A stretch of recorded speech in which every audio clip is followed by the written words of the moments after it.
ఏంటి madam BJP పెద్ద ధర్నా వెనక కారణాలు ఏంటి?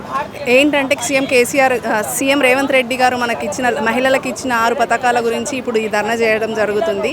ఆయన 6 పథకాలలో ఒకటే పథకం అనేది నెరవేర్చిండు. అదొకటి బస్సు, అది ఇచ్చి కూడా వేస్ట్ అండి.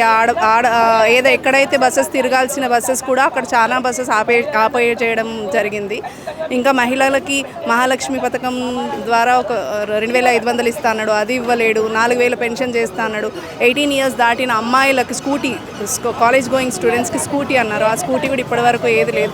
సో దీనివల్ల ఇప్పుడు ధర్నా చేయడం జరిగింది. 5 ఏళ్ల పాటు గవర్నమెంట్ ఉంటుందంటారా?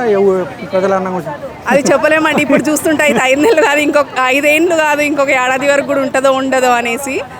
ఎందుకంటే తిను హామీలు ఇచ్చే ముందే ఆలోచించాల్సింది, హామీలు మనం చేయగలుగుతామా కాదా అనేసి. అప్పుడైతే ఏం చేయలేదు, కానీ ఇప్పుడు డబ్బులు లేవు అనేసి అలా మాట్లాడుతున్నారు. విద్యార్థులు ధర్నాలు చేస్తున్నారు, డిఎస్ స్టూడెంట్ నిరుద్యోగులు ధర్నా చేస్తున్నారు, వాళ్ళందరికీ మీరు మద్దతు కూడా తెలిపారు.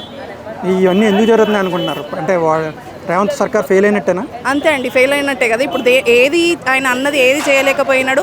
ఏంటంటే మొన్నటి వరకు ఏమన్నాడంటే ఎలక్షన్ కోడ్ అన్నాడు. 100 days తర్వాత చేస్తాను. ఆ టైంలో ఎలక్షన్ కోడ్ అన్నాడు.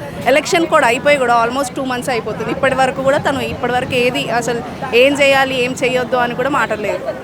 Okay madam, thank you. చెప్పండి మేడం. ఈరోజు భారతీయ జనతా పార్టీ మహిళా మోర్చా ఆధ్వర్యంలో పెద్ద ఎత్తున ధర్నా కార్యక్రమం నిర్వహించాము. ఏదైతే రాష్ట్ర ప్రభుత్వము 6 గ్యారెంటీలు అమలు చేస్తా అని చెప్పి మహిళలను మోసం చేసి మహిళలకు పెద్దపీట వేస్తా అని చెప్పి ప్రతి ఒక్క స్కీమ్కు మహాలక్ష్మి అని పేరు పెట్టి మరి మహాలక్ష్మిలను మోసం చేస్తున్న రేవంత్ రెడ్డి గారికి బుద్ధి చెప్పాలనే నెపంతోనే ఈరోజు మేము ఈ ధర్నా కార్యక్రమాన్ని తీసుకున్నాము. ఎందుకంటే నీ ఇష్టానికి వచ్చి మేము గ్యారెంటీలు అమలు చేస్తామని నువ్వు చెప్పడం జరిగింది. మరి నీ ప్రభుత్వం ఏర్పడి 8 నెలలు గడవడానికి వచ్చింది. మరి 8 నెలల్లో కూడా ఒక్క గ్యారెంటీలు కూడా అమలు చేయడం చేయలేదు.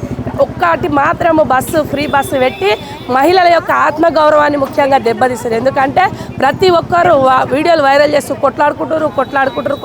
గతంలో ఎప్పుడు మహిళలు బస్సులు ఎక్కలేదా? నిన్నేమన్నా అడిగినామా మాకు ఫ్రీ బస్సు కావాలని? అరే నీకు మహిళలకి ఆత్మగౌరవాన్ని పెంచాలనుకుంటే నువ్వు మహిళలు పనులు చేస్తున్న దాంట్లో వాళ్ళ వేతనాలను పెంచు. ప్రతి ఒక్క మహిళ ఏదో ఒక పనిలో ఉన్నది, వాళ్ళ జీతాలను పెంచండి. తగిన జీతం లేక ఏదో తక్కువ జీతానికి పని చేస్తున్న చాలామంది మహిళలు ఉన్నారు. వాళ్ళ వేతనం పెంచినట్లయితే వాళ్ళకి ఇచ్చిన నీ గౌరవం చాలా పెద్దగా ఉంటుండే. 2000 పెన్షన్ని 4000 చేస్తాను, అది కూడా చెయ్యలేదు. మహాలక్ష్మి స్కీమ్ 2500 దానికి ఇప్పటి వరకు దిక్కు లేదు. ముఖ్యంగా డ్రగ్స్ తీసుకుంటూ మా పిల్లలు నాశనం అయిపోతూ ఉన్నారు. ఏదైతే మహిళల మీద అన్యాయం జరుగుతూ ఉందని అనుకుంటున్నామో అదే క్రమంలో మా బిడ్డలు డ్రగ్స్కు కూడా ఎడిట్ అవుతూ ఉన్నారు. మరి వాళ్ళని ఎవరు కాపాడాలి?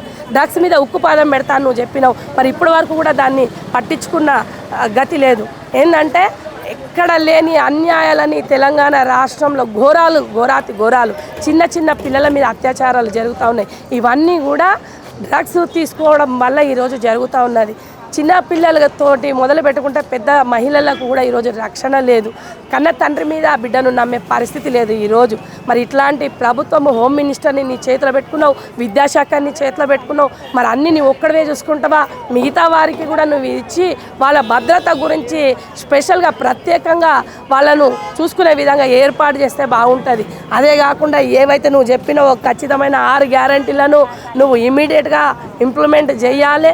వైట్ రేషన్ కార్డుని ఇమ్మీడియట్గా ఇవ్వాలి. ఎందుకంటే ప్రతి ఒక్క స్కీము వైట్ రేషన్ కార్డుతో ముడిపడి ఉన్నది. మరి ఈ తెల్ల రేషన్ కార్డు నీయనకు ఏ రకంగా ఇవి ఇంప్లిమెంట్ అయితే నేను ప్రశ్నిస్తూ ఉన్నా. ఫస్ట్ ముందు నువ్వు వైట్ రేషన్ కార్డుని ఇమ్మీడియట్గా ఇస్తూ ఈ 6 గ్యారెంటీలను ఇంప్లిమెంట్ చేయాలని మేము డిమాండ్ చేస్తూ ఉన్నాం. లేని పక్షంలో మేము మా ఈ ధర్నాను ఇక్కడికే కాదు, ఇది మొదలు పెట్టినాం ఇప్పుడే. దీన్ని ఇంకా కూడా ఉధృతం చేస్తాము. గ్రామాలలో తీసుకెళ్తాం, పట్టణాలలో తీసుకెళ్తాం. అంతటా కూడా పెద్ద ఎత్తున ఈ దీక్షను చేపట్టి ఈ 6 గ్యారెంటీలు అమలయ్యే వరకు కూడా మేము ఈ విధంగానే ఉధృతం చేస్తూ ప్రతి ఒక్క మహిళ పోరాటం చేస్తుందని మేము తెలియజేస్తూ ఉన్నాం. భారత్ మాతాకి జై.